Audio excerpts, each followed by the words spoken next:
Apa kata Allah?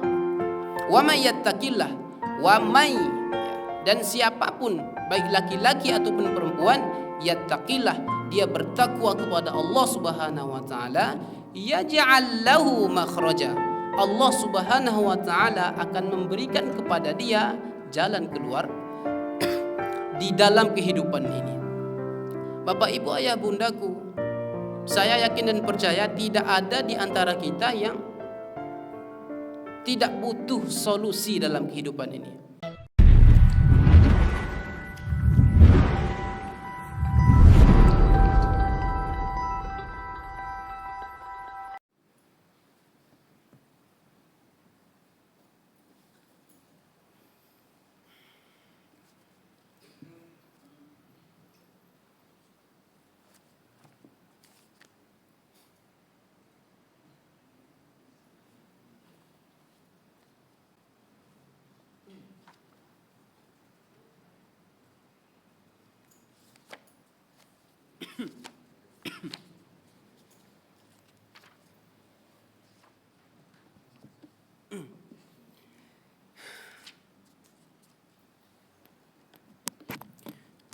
A'udzubillahi minasyaitonirrajim. Bismillahirrahmanirrahim.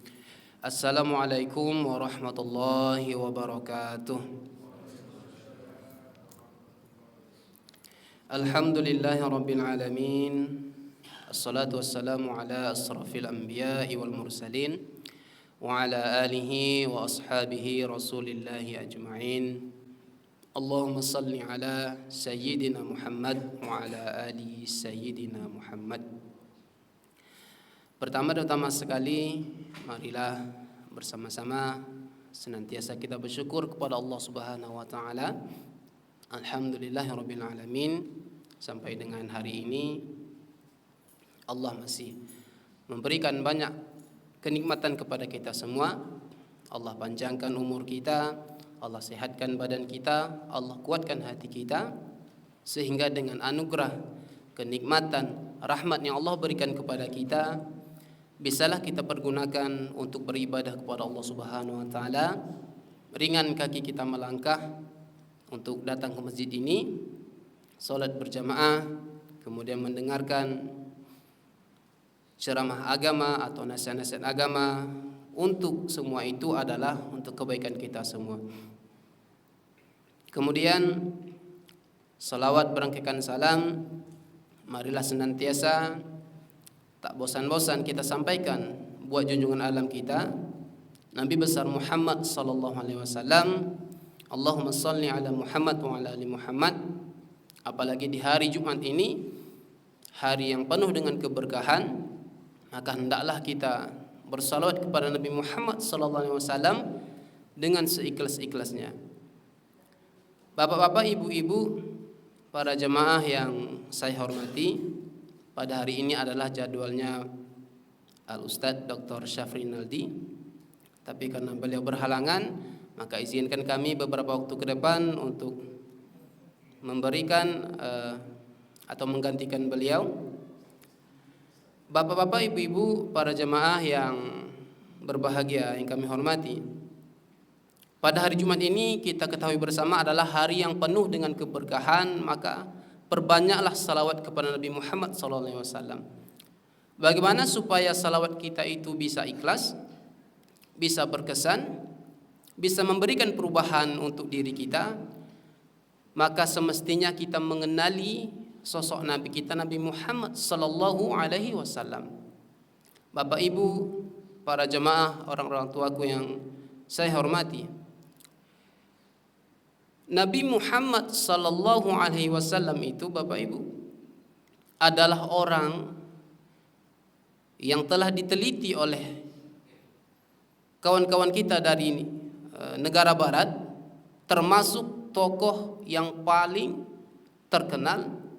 Dia terletak di nomor 1 di antara 100 tokoh, ya, mengalahkan para ilmuwan yang kita kenal selama ini, Sir Isaac Newton, Thomas Alva Edison dan sebagainya. Nabi Muhammad sallallahu alaihi wasallam itu berada di posisi teratas, nomor 1 dia. Kenapa beliau bisa begitu? Mungkin karena dikaji dari berbagai sisi. dari sisi pemimpinnya, kemudian dari pemikirannya, dari pendidikannya. Maka Nabi Muhammad ini menjadi teladan. Ya, konsep-konsep pemikiran beliau itu menjadi teladan seluruh umat manusia. Maka kalau kita melihat ada cerita ini tentang konsep pemikiran Nabi Muhammad, tentang dia mendidik itu bagaimana?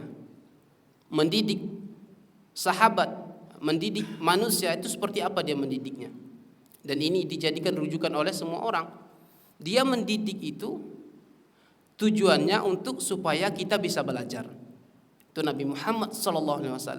Dia mendidik manusia bukan hanya sebatas punya kemampuan, tidak, tapi Nabi Muhammad mendidik kita supaya kita punya kemampuan dan mau belajar.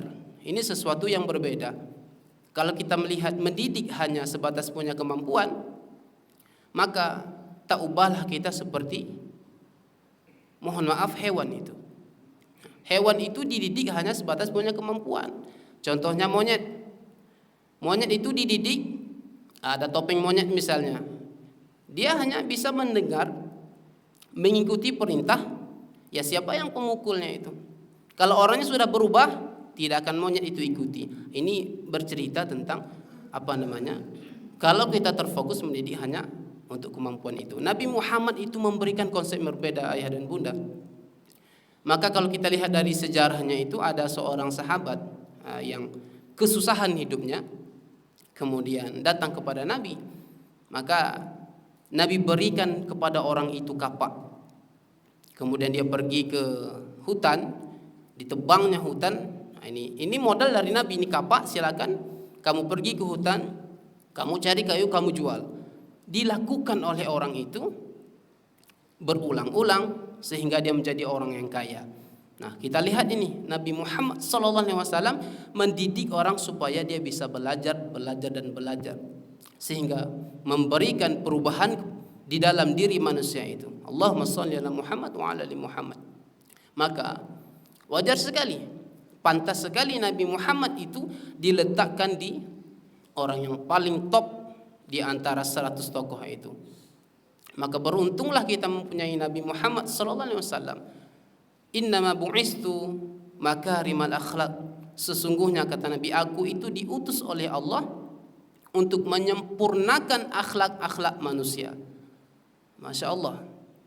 Bapak dan ibu, ayah dan bunda, Nabi itu diutus kata Allah untuk menyempurnakan akhlak-akhlak kita ini.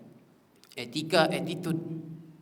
Kenapa begitu? Ya sekarang ini perkembangan sudah semakin canggih sekali. Handphone ada, orang bisa belajar di mana-mana, tapi kita kekurangan yang namanya dengan akhlak. Maka dari itu Nabi menyuruh kita sebagai orang tua, sebagai siapapun, kalau kita punya tanggung jawab kepada anak, kepada keluarga, kepada siapapun, perhatikanlah akhlak daripada tanggung jawab kita itu. Bapak dan ibu, ayah dan bunda yang saya hormati, pada hari ini sedikit kami ingin menyampaikan tentang apa yang tertera di dalam surah Al-Anfal itu, ayat 1 sampai dengan ayat 4. Ini bercerita tentang siapa sebetulnya orang-orang yang beriman itu. Dan kita tahu bahwasanya beriman ini adalah modal besar untuk kita berjumpa kepada Allah Subhanahu wa taala. Dengan imanlah kita bisa hidup tentram. Dengan imanlah ya, kita bisa mencapai surganya Allah Subhanahu wa taala. Kalau tidak dengan iman, maka tidak akan bisa pernah kita bertemu dengan Allah Subhanahu wa taala, tidak akan pernah bisa merasakan kedamaian dan kebahagiaan hidup di dunia ini. Maka Bapak Ibu, ayah bunda yang saya hormati, di dalam Al-Qur'an surah Al-Anfal itu Allah telah bercerita. Allah mengatakan, A'udzubillahi minasyaitonirrajim. Innamal mu'minuna alladzina idza dzukirallahu wajilat qulubuhum wa idza tuliyat 'alaihim ayatuhu zadathum imana wa 'ala rabbihim yatawakkalun. Allah Subhanahu wa taala mengatakan, sesungguhnya kata Allah, orang-orang yang beriman itu. Siapakah mereka? Alladzina idza dzukirallahu wajilat qulubuhum, yaitu orang-orang yang apabila disebutkan nama Allah Subhanahu wa taala, wajilat qulubuhum, bergetarlah hatinya. Itulah orang yang beriman. Ciri-ciri orang yang beriman yang pertama kata Allah, orang yang apabila disebutkan nama Allah kepada dia, bergetarlah hatinya. Bersyukur sekali seandainya kita memiliki ciri-ciri ini, maka kita sudah mendapat satu poin, dikatakan sebagai orang-orang yang beriman. Terdengar oleh kita seruan azan, Allahu Akbar, Allahu Akbar. Bagaimanakah kondisi hati kita? Tergerakkah hati kita untuk solat? Bergetar itu bukan goyang-goyang badan kita, tidak. Apakah tergerak hati kita untuk memenuhi panggilan Allah Subhanahu wa taala itu? Kalau tergerak, maka kita telah mendapat satu poin yang pertama, yaitu menjadi orang yang beriman. Kemudian apa lagi? Wa idza tuliyat alaihim ayatuhu zadathum imana.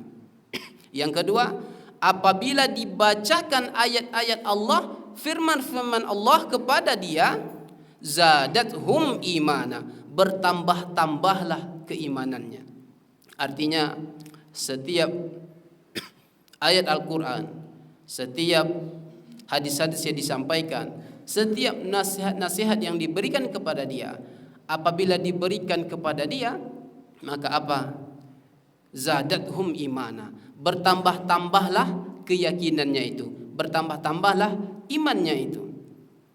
Wa ala rabbihim yatawakkalun. Yang ketiga, dan terhadap Tuhannya dia senantiasa bertawakal. Bertawakal ini maknanya adalah berserah diri kepada Allah Subhanahu wa taala. Cuman yang dikatakan tawakal itu, kapan kita berserah diri kepada Allah? Ketika kita telah berikhtiar, ketika kita telah berusaha dan berdoa, maka tawakal ini bercerita tentang hasil akhir. Bagaimana keputusan akhir? Bagaimana hasil akhirnya kita serahkan kepada Allah Subhanahu wa taala. Tapi kita tidak boleh meninggalkan yang namanya ikhtiar itu, yang namanya usaha itu.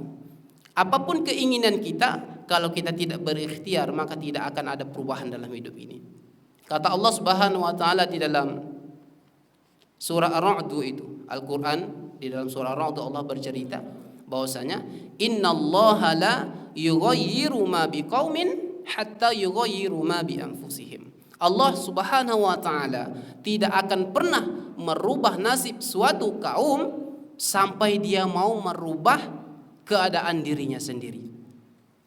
Artinya, kalau kita ingin berubah, kalau kita ingin hidup lebih baik, berubah dari semua bentuk, ya, berubah dari perilaku yang tidak baik ke baik, ya, kemudian berubah dalam bidang apapun, maka Allah tidak akan pernah merubah kalau kita tidak memulai dari diri kita sendiri.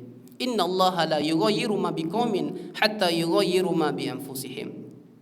Bapak-bapak, ibu-ibu, ayah bundaku, maka di ayat selanjutnya dikatakan ulaika humul mu'minuna haqqan. Itulah, ya, orang-orang beriman sebenar-benar beriman, haqqan. Lahum darajatun inda rabbihim wa maghfiratu wa rizqun karim. Orang beriman ini dapat derajat yang tinggi di sisi Allah Subhanahu wa taala, kemudian dapat ampunan dan dapat rezeki yang mulia.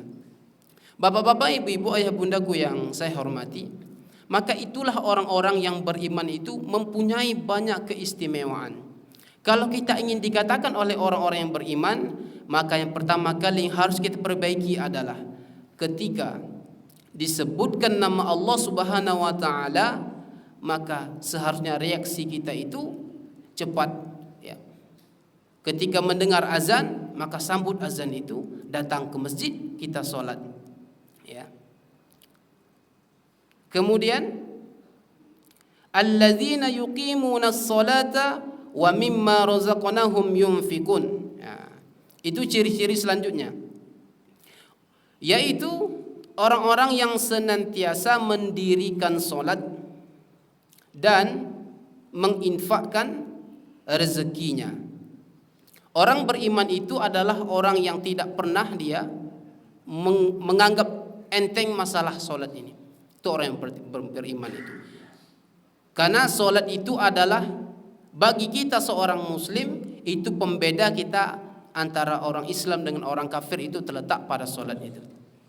Nah, kemudian solat ini merupakan tiang daripada agama kita. Yang kita tahu, yang namanya tiang itu merupakan pondasi di dalam kehidupan. Kalau kita runtuhkan tiang, maka hancurlah bangunan. Begitulah keadaan solat ini. Kalau kita menganggap solat itu enteng saja, maka hancurlah keislaman kita. Ya. Karena Allah mengatakan, Nabi Muhammad mengatakan, Islam itu dibangun di atas 5 pondasi.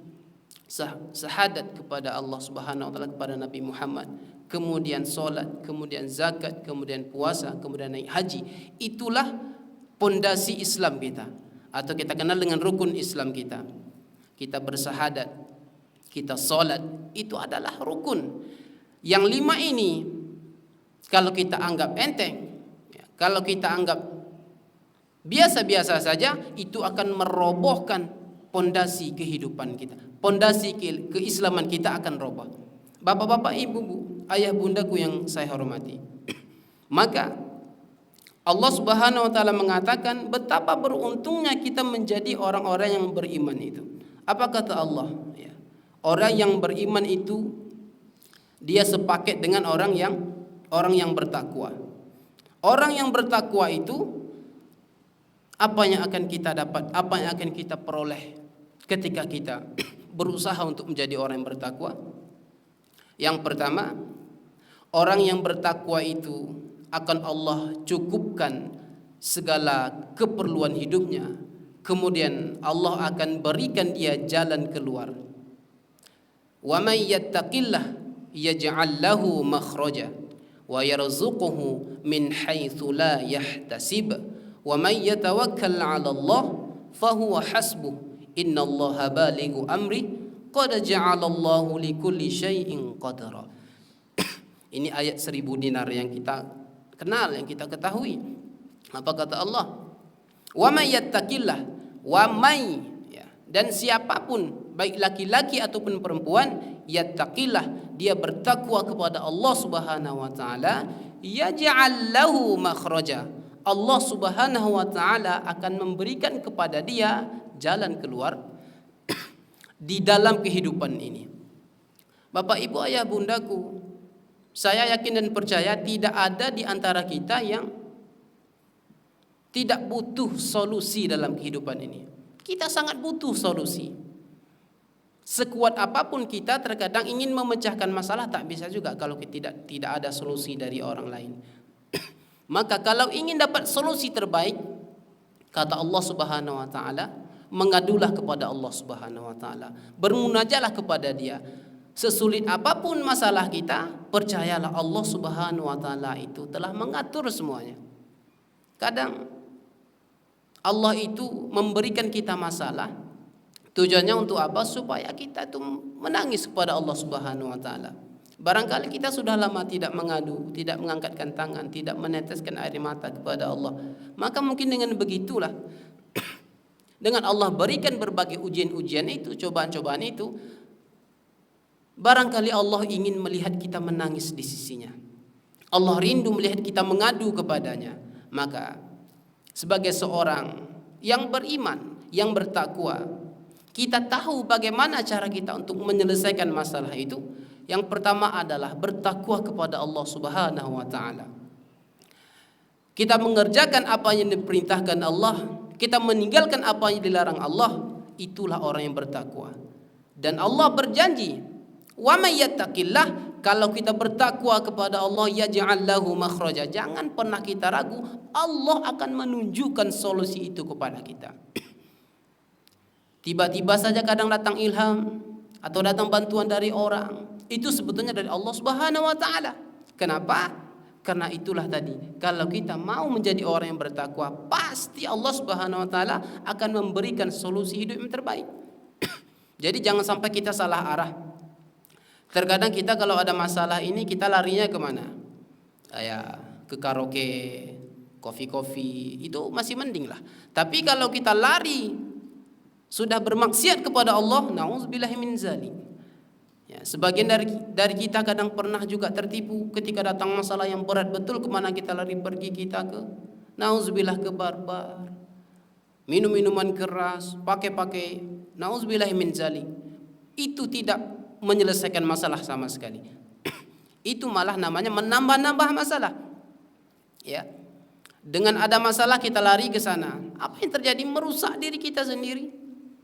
Memberikan dampak-dampak negatif kepada kita. Tapi ketika kita lari kepada Allah Subhanahu wa taala, yakin dan percayalah Allah lah yang paling tahu tentang kehidupan kita. Kadang begini, kita berpikir yang terbaik menurut kita itulah terbaik menurut kita. Padahal sebetulnya kita ini sudah diatur semua. Yang terbaik menurut Allah untuk kita, sejatinya itulah yang terbaik untuk kita. Apapun keputusan Allah terhadap kita, apapun ketentuan Allah kepada kita yang telah terjadi, maka itulah sebetulnya yang terbaik untuk kita. Kita meyakini itu karena sebetulnya kalau kita berbicara tentang takdir, bahwasanya semua itu telah Allah tuliskan, telah Allah tetapkan. Maka perkara yang telah terjadi kepada kita sebetulnya itu yang terbaik untuk kita sebagai hambanya. Bapak-bapak, ibu, ayah, bundaku, kemudian apa lagi? Keuntungan kita menjadi orang yang beriman dan bertakwa itu. Wa yarzuquhu min haitsu la yahtasib. Nah, ini. Dengan kita beriman, dengan kita bertakwa, Allah akan berikan kita rezeki min haitsu la yahtasib, dari arah yang kita tidak pernah menduga-duga sama sekali. Cuman rezeki ini perlu kita garis bawahi. Jangan kita mengira bahwa rezeki itu yang berkaitan dengan sebatas ekonomi saja. Tidak, rezeki itu banyak macamnya. Ya, jodoh itu rezeki, kesehatan itu rezeki, ya. Kekuatan itu rezeki, itu pemberian dari Allah Subhanahu wa taala kepada kita. Maka dengan kita bertakwa, dengan kita beriman kepada Allah Subhanahu wa taala, kita akan dapat rezeki dari arah yang kita tak sangka-sangka. Ya. Bisa jadi kita dapat ya kesehatan yang baik, bisa jadi kita mempunyai keluarga yang baik, bisa jadi kita mempunyai tetangga yang baik, bisa jadi kita mempunyai ekonomi yang baik, jodoh yang baik, semua yang baik, itu rezeki dari Allah Subhanahu wa taala. Tidak hanya sebatas perkara duit saja. Rezeki ini luas dimensinya, besar sekali cakupannya. Maka kalau begitu kita meyakini tentang rezeki itu, maka bertambah-tambahlah kekuatan takwa kita kepada Allah, karena kita meyakini alhamdulillah hari ini kita masih bisa bernapas, rezeki dari Allah. Hari ini kita masih bisa mendengar, rezeki dari Allah. Hari ini kita masih bisa berjalan. Ya, yang orang lain tidak bisa memiliki itu, kita bisa memiliki. Itu rezeki dari Allah Subhanahu wa taala. Kenapa bisa sampai begitu? Jelas di awal sekali. Wa may yattaqillaha yaj'al lahu makhraja wa yarzuquhu min haitsu la yahtasib. Wa may yatawakkal 'ala Allah fahuwa hasbuh. Ya, barang siapa yang bertakwa kepada Allah, Allah akan berikan kepada dia solusi dalam hidupnya. Wa yarzuqhu min haitsu la yahtasib. Allah akan berikan dia rezeki dari arah-arah yang tidak disangka-sangka, dari yang tidak pernah terfikirkan oleh dia, Allah akan beri itu. Wa may yatawakkal 'ala Allah fahuwa hasbuh. Barang siapa yang bertawakal kepada Allah, berserah diri kepada Allah setelah dia berusaha, ya. Setelah dia berusaha semampunya, dia berserah diri kepada Allah, fahuwa hasbuh. Allah akan cukupi segala keperluan hidupnya. Ma'asyiral muslimin, Bapak Ibu ayah bundaku yang kami hormati, maka begitulah beruntungnya kita menjadi orang-orang yang beriman, menjadi orang-orang yang bertakwa kepada Allah Subhanahu wa taala. Maka dari itu, dalam setiap kehidupan kita ini, supaya iman kita itu baik, senantiasalah kita hadirkan Allah di dalam kehidupan kita. Bangun tidur kita, ingat Allah. Alhamdulillahilladzi ahyana ba'dama amatana wa ilaihin nusyur. Ya. Mau tidur, Bismika Allahumma ahya wa bismika amut. Hadirkan Allah lagi. Mau makan, bismillahirrahmanirrahim. Apapun kegiatan kita supaya keimanan kita itu bertambah, ya. Supaya ketika disebut nama Allah itu wajilat qulubuhum, bergetar hati kita, reaksi kita menyambutnya dengan baik. Hadirkan Allah di dalam setiap urusan kita. Dimanapun kita berada, ketika kita di masjid biasanya, oh itu Allah hadir, senantiasa hadir itu. Tapi bagaimana ketika kita sudah berada di luar masjid? Bisakah kita mempertahankan perasaan kita ketika kita berada di masjid dengan ketika kita keluar dari masjid? Apakah bisa seimbang perasaannya atau malah jadi menurun? Kalau menurun, maka kata Imam Syafi'i berarti iman kita itu menurun. Bukan hilang, tidak. Iman itu terkadang menurun. Karena begitulah manusia. Iman itu kadang bisa naik, kadang bisa turun. Cuman perkaranya bagaimana cara kita menyikapi. Ketika iman kita naik, bagaimana cara kita menyikapi agar iman itu bisa terus-terus bertambah. Ketika dia turun, nah bagaimana pula cara kita menyikapi, bagaimana iman kita itu bisa kembali naik. Kan begitu. Maka hadirkanlah Allah di dalam setiap urusan kita. Apapun kegiatan kita, hadirkanlah Allah selalu. Ya, masuk WC pun ingat Allah, keluar dari WC pun ingat Allah, mau makan ingat Allah, mau tidur ingat Allah, mau mandi ingat Allah. Pokoknya segala aktivitas kita itu kita hadirkan selalu Allah Subhanahu wa taala. Kan kita yakin ayah dan bunda, kita orang-orang beriman ini kita yakin betul dengan Allah Subhanahu wa taala itu. Berbeda kita dengan orang-orang yang ateis. Orang ateis itu dia tidak mempercayai Allah. Sehingga kenapa? Sehingga begitu dengan dia tidak percaya dengan Allah, ini kan sebetulnya menyiksa hidup kita. Kalau kita tidak percaya dengan Allah, kita tidak percaya dengan segala ketetapan, ketentuan yang telah Allah berikan kepada kita, sebetulnya kan menyiksa hidup kita sendiri juga. Ketika kita betul-betul dapat masalah yang besar misalnya, kita tak percaya bahwasanya itu telah Allah tuliskan untuk kita. Tersisalah kita, kan begitu. Tapi kalau kita mempercayai bahwasanya setiap yang terjadi kepada kita ini itu telah Allah tuliskan untuk kita, tujuannya bagaimana kita menjadi lebih baik, maka itu akan memberikan kebahagiaan kepada kita. Kita tidak akan berlarut di sana. Bapak, Ibu, ayah dan bunda, maka beruntunglah kita menjadi orang-orang yang beriman itu. Kalau orang-orang ateis itu dia tidak percaya lagi dengan segala ketentuan yang terjadi. Kiamat tak percaya, ya, surga neraka tak percaya. Pokoknya hidup itu hanya sebatas di dunia ini saja. Ya, nanti kalau begitu berarti hidup berdasarkan ya kemauan dia sendirilah, kan begitu. Kalau orang beriman itu dia hidup itu lebih terarah. Ada aturan-aturan agama yang menyelamatkan hidup dia, yang mengatur hidup dia supaya dia tidak berbuat sesuka hatinya. Itulah orang-orang yang beriman. Beruntunglah kita. Dan kita percaya kalau ingin kita hidup aman, tak mungkin kita hidup tidak mengikuti peraturan. Kan begitu. Kalau kita ingin hidup bahagia, mana bisa kita hidup tidak taat dengan aturan-aturan yang telah dibuat. Begitulah agama ini. Dia memberikan aturan-aturan, ya, itu semuanya untuk supaya kita merangkah itu lebih terarah. Kan ada namanya petunjuk itu. Orang beriman ini akan dapat petunjuk. Petunjuk itu tujuannya apa? Supaya kita terarah dalam hidup ini. Kita perlu betul dengan yang namanya petunjuk itu. Sangat-sangat butuh kita dengan petunjuk dan hidayah itu. Bapak dan Ibu, bagaimana kita tidak butuh dengan petunjuk itu? Seandainya kita logikakan, kita orang baru datang ke Pekanbaru, ingin pergi ke katakanlah ke Sumatera Barat itu, tidak ada petunjuk sama sekali, tidak ada rambu-rambu sama sekali, bagaimana kita akan sampai ke tujuan? Begitulah kiranya kita dalam beragama ini, ya. Kita baru di dunia ini, tujuan kita ingin kembali ke kampung halaman kita yang lama, yaitu di surga sana. Bagaimana supaya bisa sampai di sana? Maka kita diberilah petunjuk oleh Allah Subhanahu wa taala lewat Al-Qur'an, lewat hadis, lewat ulama-ulama kita. Dan itulah kita mengikuti petunjuk itu, tujuannya supaya kita bisa sampai di kampung halaman kita kelak.